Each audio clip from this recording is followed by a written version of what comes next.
दोस्तों, आज हम आपको एक कहानी का श्रवण करा रहे हैं।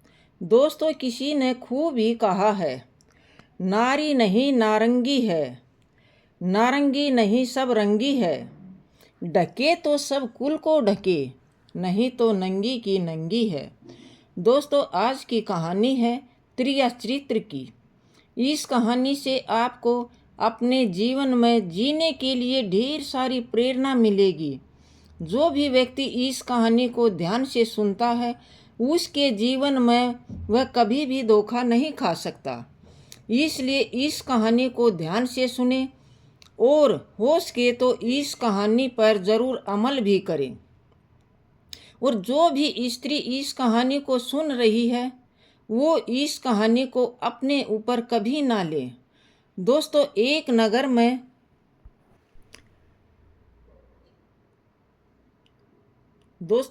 नगर में एक राजा राज्य किया करता था। उस राजा का एक पुत्र था। वह राजकुमार बहुत ही सुंदर था। राजा कम उम्र में ही अपने पुत्र का विवाह कर देता है।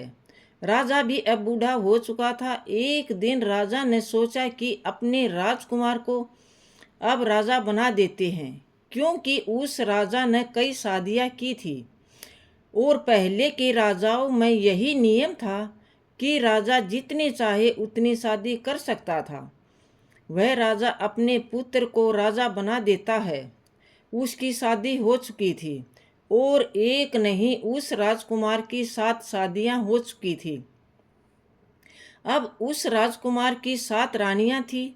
वह राजकुमार जो कि राजा बना था, वह रोज गुरुकुल पढ़ने के लिए जाया करता था।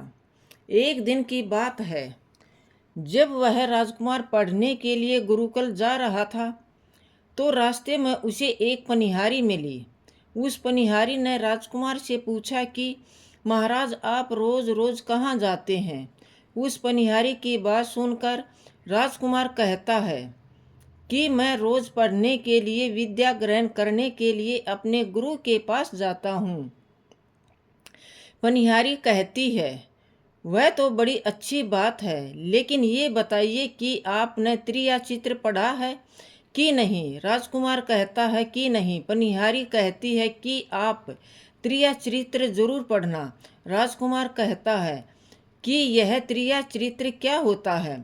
पनिहारी ने कहा कि आप यह बात अपने गुरु से जाकर पूछना, लेकिन त्रिया चरित्र जरूर पढ़ना। राजकुमार कहता है कि मैं आज ही जाऊंगा और अपने गुरु से जाकर पूछूंगा कि आपने मुझे त्रिया चरित्र क्यों नहीं पढ़ाया। इतनी बात कहने के बाद वह राजकुमार वहां से चल देता है। उस पनिहारी की बात सुनकर राजकुमार गुस्से में गुरुकुल पहुंचते हैं और वह अपने गुरु को जाकर प्रणाम करता है। गुरुजी ने पूछा कि बेटा, क्या है, आज तुम क्रोध में क्यों दिखाई दे रहे हो? क्या बात है, मुझे बताओ। राजकुमार ने क्रोध में जवाब दिया कि गुरुदेव, आपने मुझे त्रिया चरित्र क्यों नहीं पढ़ाया? ये बात आपने मुझसे क्यों छुपाई? त्रिया चरित्र के बारे में मुझे बताया क्यों नहीं? गुरुदेव कहते हैं कि बेटा, तुम त्रिया चरित्र नहीं पढ़ पाओगे, क्योंकि त्रिया चरित्र पढ़ना खतरे से खाली नहीं होता, और जब तुम त्रिया चरित्र पढ़ोगे तो उसमें तुम्हारी जान भी जा सकती है। राजकुमार कहता है कि गुरुदेव, इसकी चिंता आप न करें, अपनी रक्षा हम स्वयं कर लेंगे। आप केवल मुझे प्रिया चरित्र पढ़ाइए। गुरुदेव कहते हैं ठीक है।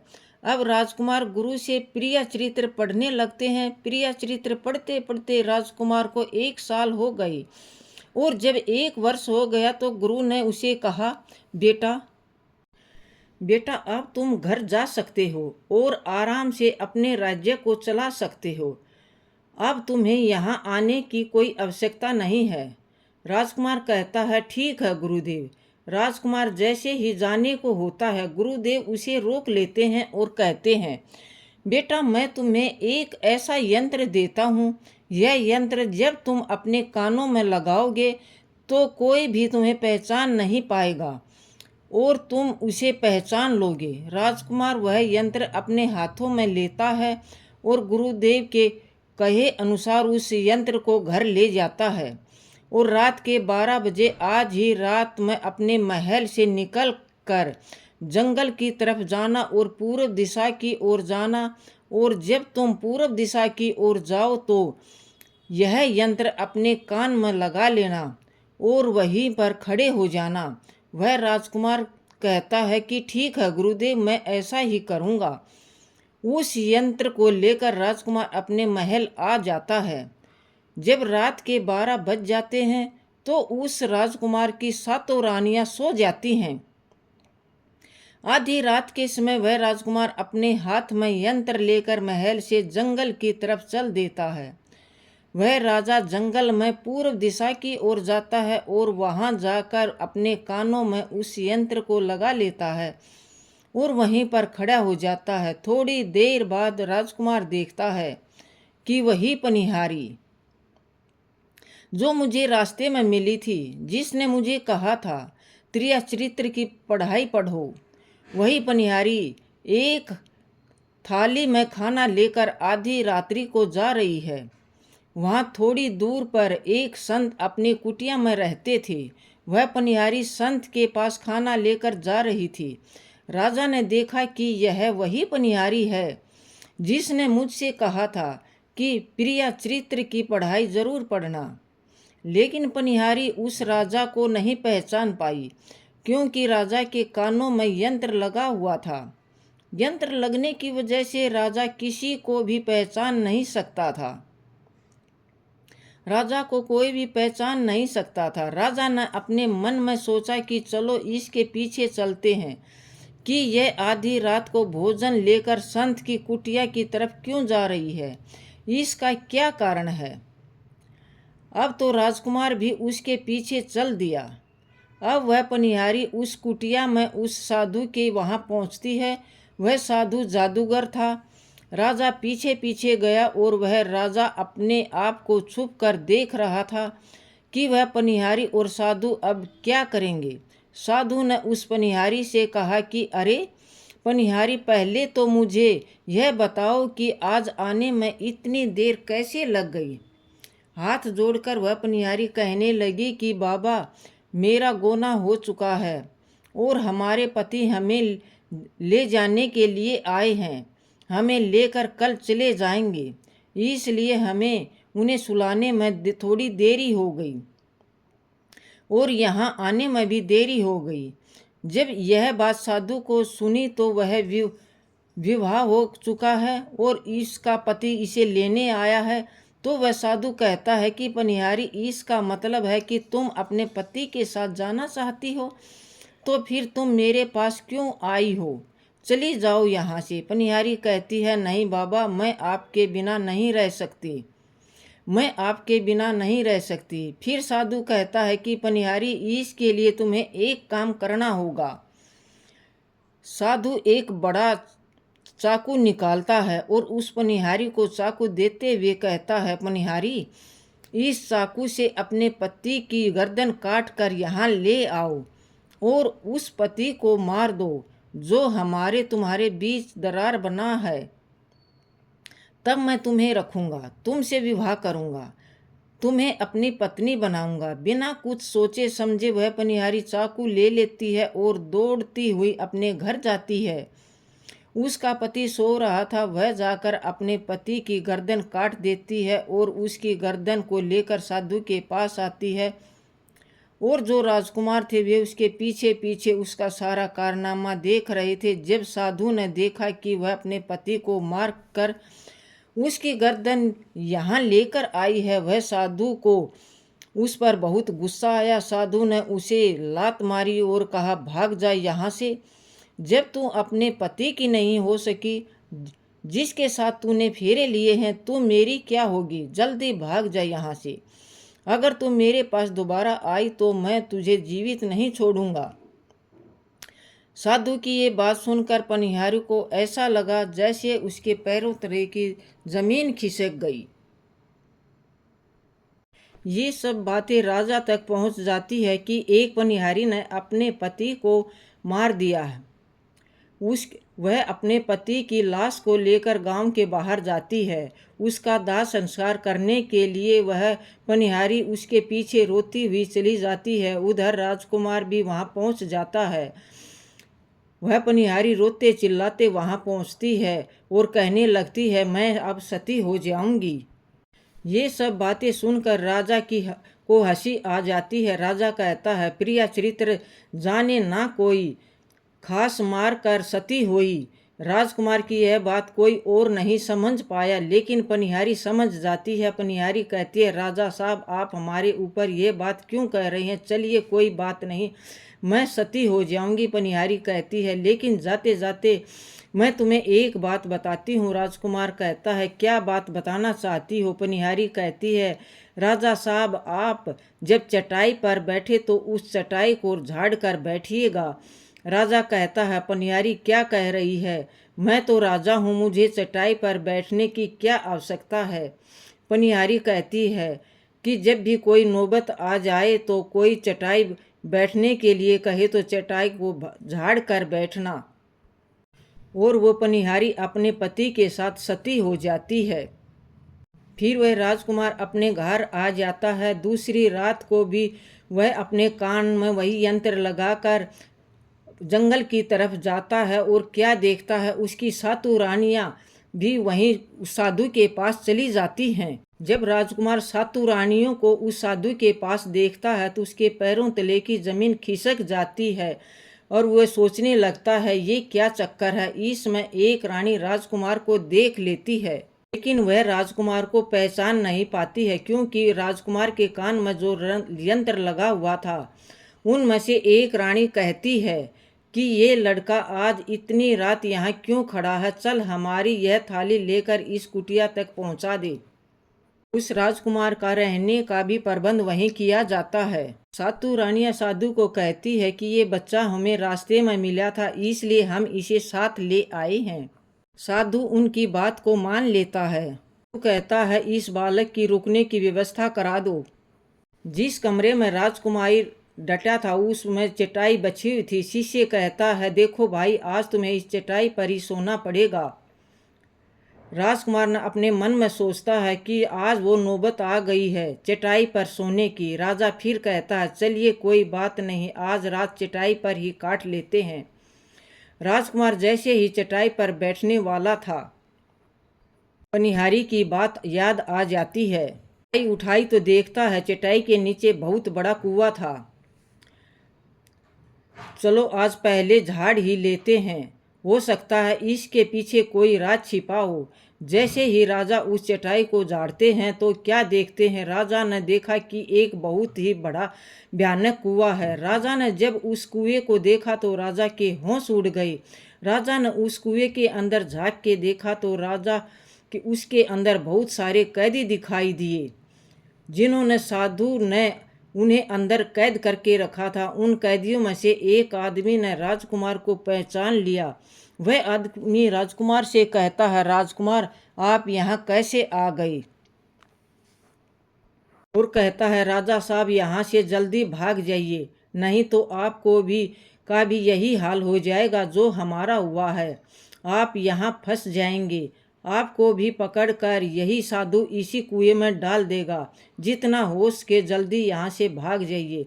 दोस्तों, राजा उस कमरे के अंदर गया तो राजा ने अपने कान में यंत्र लगाना भूल गया और राजा वहाँ से भागा तो अपने कान में यंत्र लगाना भूल गया था। राजा को भागते हुए उन रानियों ने साधु ने भी सभी ने उसको देख लिया। रानियों ने जब राजा को भागते हुए देखा तो रानियां कहती हैं, यह तो हमारे पति हैं। रानियां उस महात्मा से कहती हैं कि महात्मा जी, अब तो हमारी सारी पोल पट्टी खुल जाएगी। उन्होंने हमें यहाँ देख लिया है, अब हमारा क्या होगा? वह साधु कहता है कि तुम यहाँ क्या देख रही हो, जल्दी जाओ और अपने पति को पकड़ कर ले आओ। वह सातों रानियां राजकुमार को पकड़ने के लिए दौड़ी दौड़ी राजमहल की ओर राजा के पीछे पीछे भागती हैं, लेकिन राजकुमार इतना तेज भागा कि वह अपने महल जा पहुंचा। रानियां घबरा गई।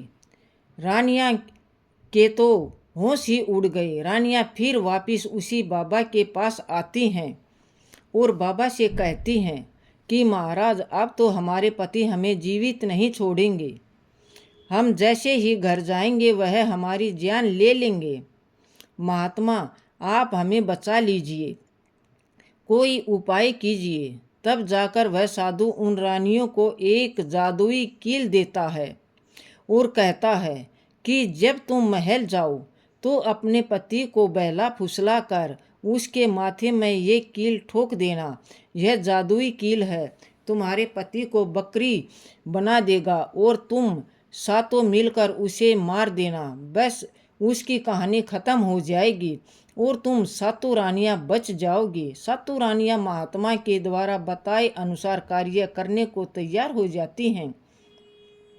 वह सातों रानियां साधु की बात मान लेती हैं और जादुई कील लेकर महल आती हैं। वे सातों रानियां आपस में विचार करती हैं कि राजा सबसे ज़्यादा प्रेम सबसे छोटी वाली रानी को करते हैं, तो वह रानी मिलकर जादू वाली कील छोटी रानी को दे देती है और कहती है, यह तुम्हारा काम है, तुम किसी भी तरह राजकुमार के सिर में ये कील ठोक देना। वह छोटी वाली रानी कहती है कि ठीक है। ये कील वाली छोटी वाली रानी ले लेती है। जब राजा ने उन सातों रानियों को आते हुए देखा तो क्रोध में कहा कि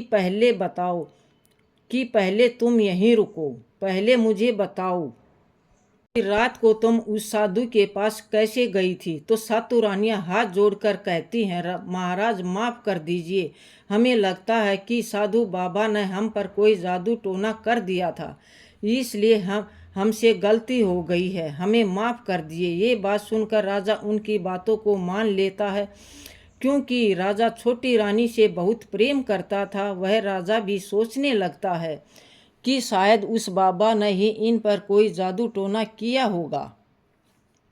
राजा अपनी सातों रानियों को माफ़ कर देता है। फिर सातों रानियां राजकुमार को सुला देती हैं और छोटी रानी उसके सिर में कील ठोक देती हैं। सभी रानियां वहां आ जाती हैं और जैसे ही कील ठोकने लगती हैं तो राजकुमार बेहोश सा हो जाता है और बेहोश होने से पहले राजकुमार वहां से भाग निकलता है। रानियां उस राजा को पकड़ने लगती हैं, लेकिन राजा इतनी हिम्मत थी कि वह उन खिड़की से कूदकर भाग गया और अपने गुरु के पास जा पहुंचा और कहने लगा, गुरुजी मुझे माफ़ कीजिए, मेरी जान बचाइए, नहीं तो मैं मारा जाऊंगा। गुरु कहते हैं कि बेटा मैंने तुमसे कहा था कि त्रिया चरित्र मत सीखो, इसमें जान भी जा सकती है। अब सीखो त्रिया चरित्र। देखा इसका नतीजा। राजकुमार कहता, गुरुदेव मुझे माफ़ कर दो और जल्दी मेरी जान बचाओ, नहीं तो मैं मारा जाऊंगा।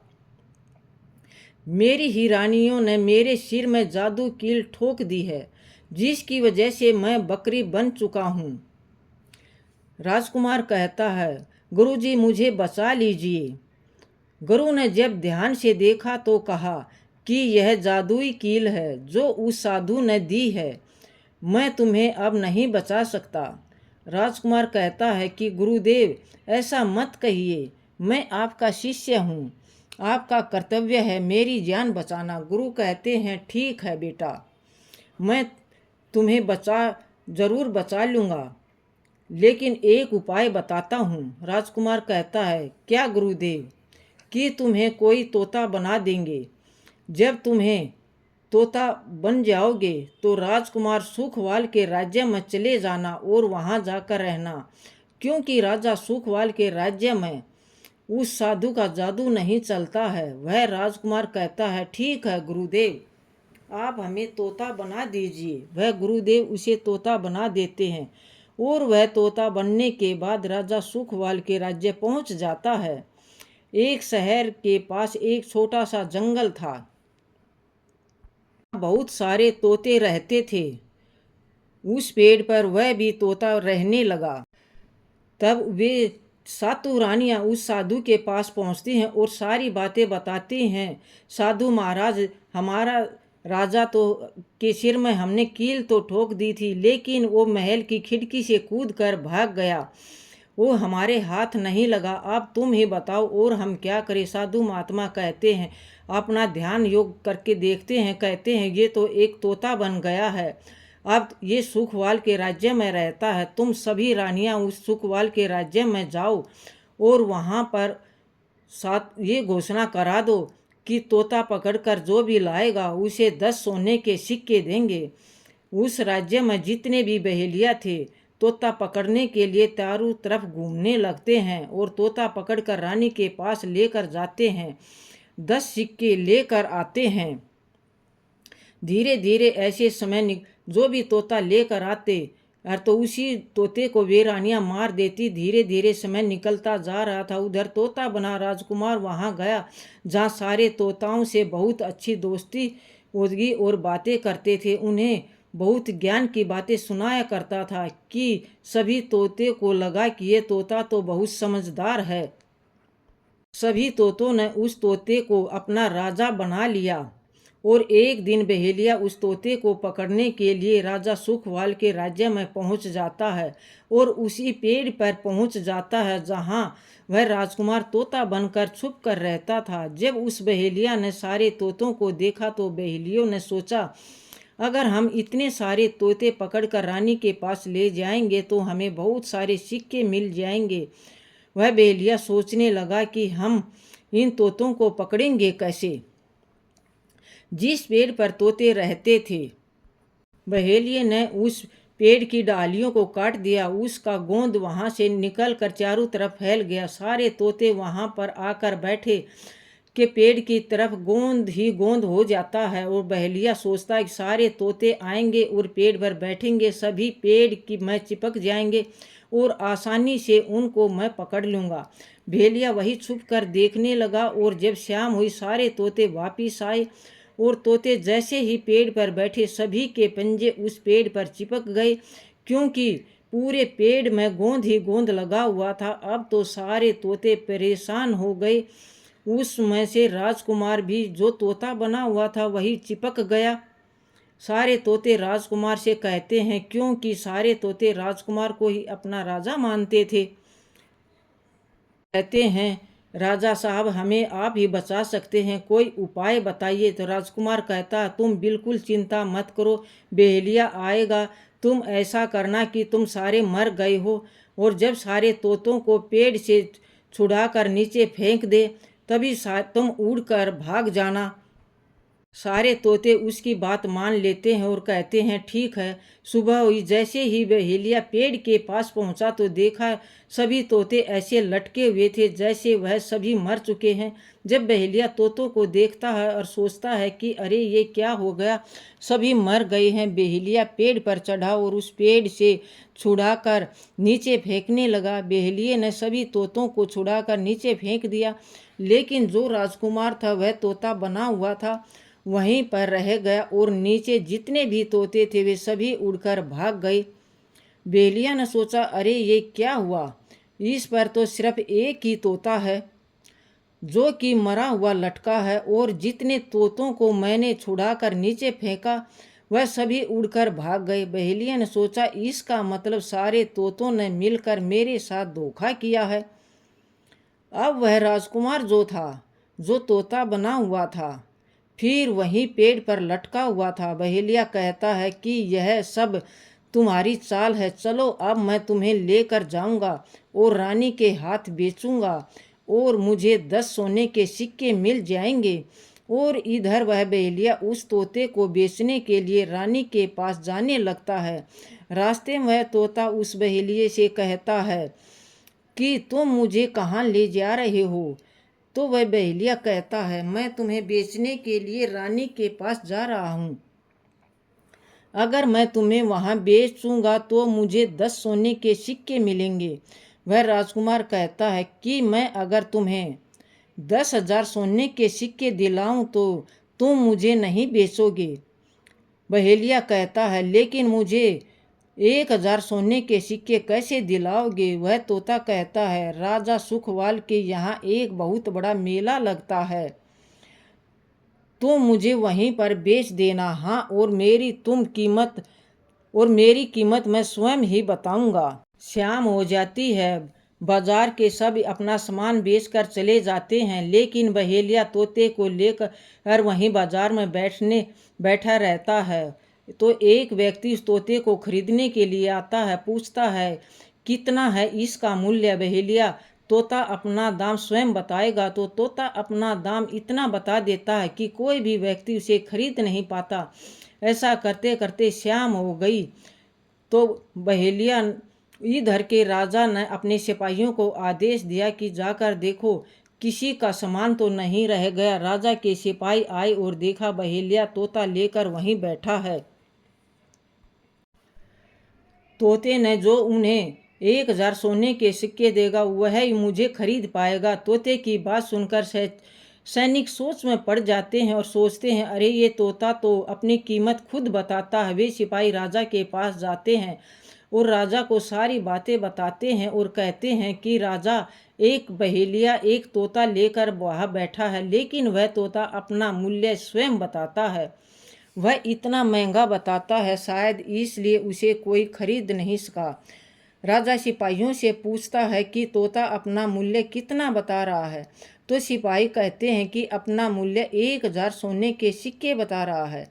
राजा कहता है कि चलिए हम स्वयं चलकर उस तोते को खरीदेंगे। अगर हम उसका तोता नहीं खरीदेंगे तो हमारी बदनामी होगी कि राजा के बाजार में वह तोता नहीं बिका।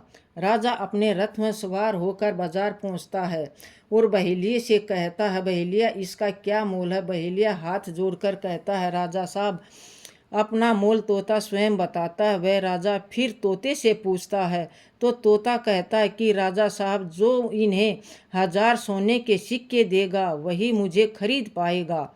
राजा अपने सिपाहियों से 1000 सोने के सिक्के मंगवाता है और बहेलिए को पकड़ा देता है और तोते को लेकर अपने महल चला जाता है। इस प्रकार तोता अब उस राजा के पास रहने लगा। तोता बहुत ही समझदार था। राजा पर जब भी खतरा आने वाला होता तोता सारी बातें राजा को बता देता था। राजा उसे बहुत अधिक प्रेम करने लगा। जब ये सारी रानियों को पता चली तो राजा एक ऐसा तोता लेकर आए हैं जो कि बोलता है और बहुत अच्छी अच्छी बातें बताता है। तो रानी राजा से कहती हैं कि उस तोते को मेरे पास भिजवा दीजिए, हम भी उस तोते को देखना चाहते हैं, हम भी उस तोते से बात करना चाहते हैं। राजा अपने मंत्रियों से कहकर वह तोता रानियों के पास भिजवा देता है। रानी उस तोते से बात करके बहुत खुश हो जाती हैं। अब रानी भी तोते से बहुत प्रेम करने लगती हैं। तोता राजा से कहता है, महाराज उस रानी की एक पुत्री थी जो कि बड़ी ही सुंदर थी। रानी अपनी पुत्री से कहती है कि पुत्री, आज से तुम ही इस तोते का ध्यान रखो और कल तुम इसे अच्छे से नहला देना। वह रानी कुमारी भी उस तोते से बहुत प्रेम करती है। जैसे ही सुबह हुई राजकुमारी उस तोते को लेकर नहलाने जाती है। जब राजकुमार उस तोते को नहला रही थी तो उसने देखा कि उसके सिर में एक कील धसी हुई है। राजकुमारी ने उस कील को निकाल देती है। राजकुमारी जैसे ही कील को निकालती है तो वह तोता पहले जैसा सुंदर राजकुमार बन जाता है। राजकुमारी उसे देखकर घबरा जाती है। राजकुमार कहता है कि तुम घबराओ नहीं, तुम वापिस मेरे सिर में ये कील गाड़ दो, मैं फिर तोता बन जाऊंगा और इस बारे में तुम्हें सारी बातें मैं रात्रि को बताऊंगा। तुरंत ही महाराज की पुत्री राजकुमार के सिर में कील गाड़ देती है। तुरंत ही वह राजकुमार तोता बन जाता है। रात को वह राजकुमार उस तोते को लेकर अपने कमरे में जाती है और उसके सिर से कील निकालती है। तोता फिर से राजकुमार बन जाता। वह राजकुमार अपनी सारी दास्तां उस राजकुमारी को बताता है और कहता है, माफ़ करना, ये दास्तान तुम किसी को नहीं बताना, नहीं तो मेरी जान चली जाएगी।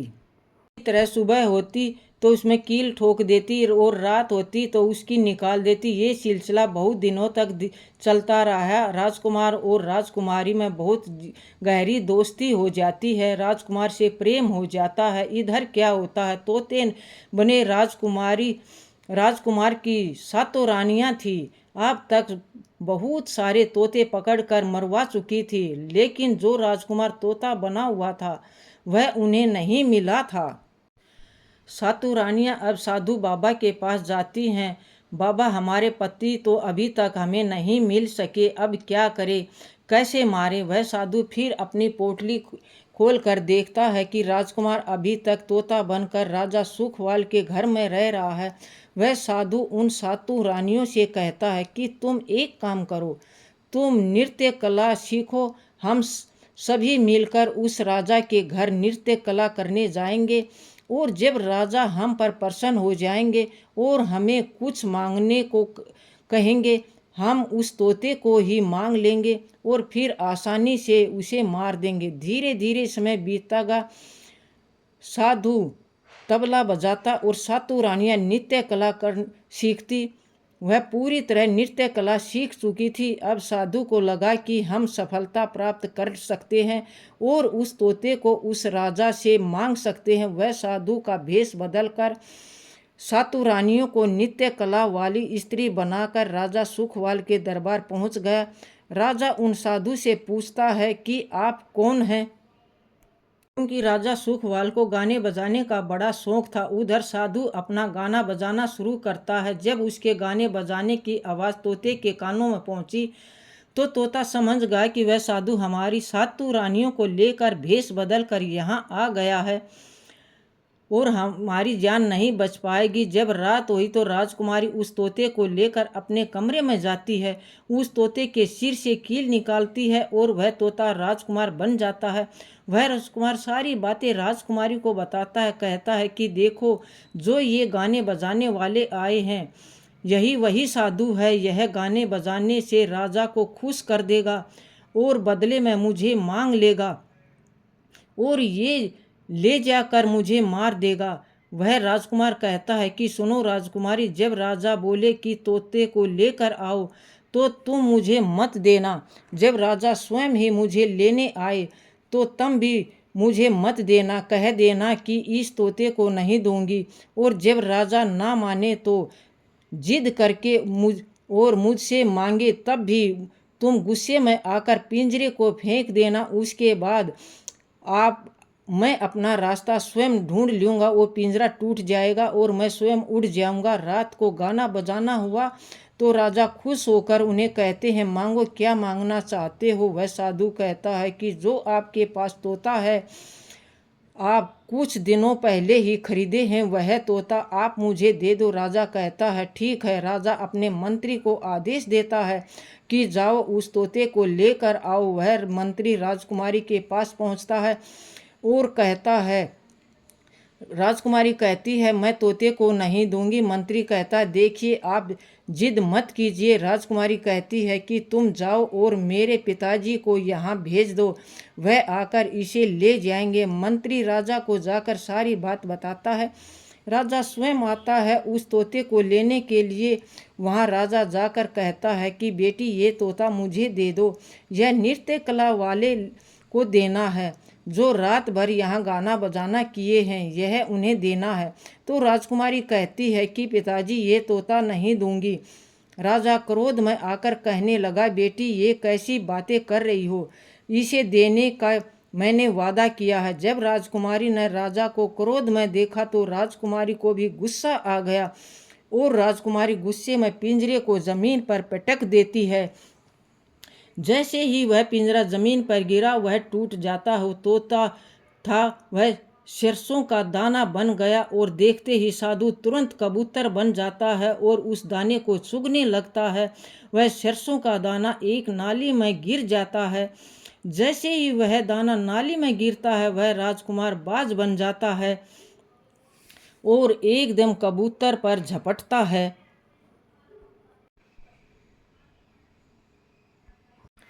और साधु तुरंत कबूतर बन जाता है और उसे दाने को चुगने लगता है और एकदम से कबूतर पर झपट्टा मारता है और वह कबूतर को मार देता है। इस तरह उस साधु की मौत हो जाती है।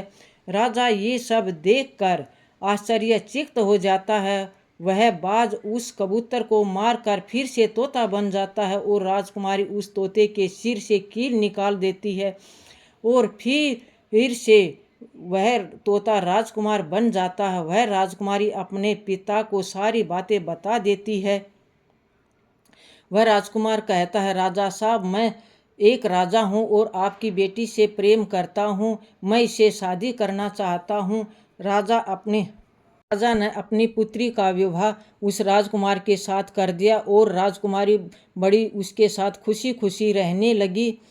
दोस्तों, ये थी त्रिया चरित्र की कहानी। दोस्तों, आपको पसंद आई हो तो लाइक करना और दोस्तों के साथ शेयर करना। ऐसी ही और सारी नई कहानियाँ आपके लिए लेकर आते रहेंगे। अब राजकुमारी और राजकुमार आराम से रहने लगे और राजकुमार की यह पूरी त्रिया चरित्र की कहानी सुनी। और दोस्तों, चैनल पर नए हो तो चैनल को सब्सक्राइब करना और अपने दोस्तों के साथ शेयर करना।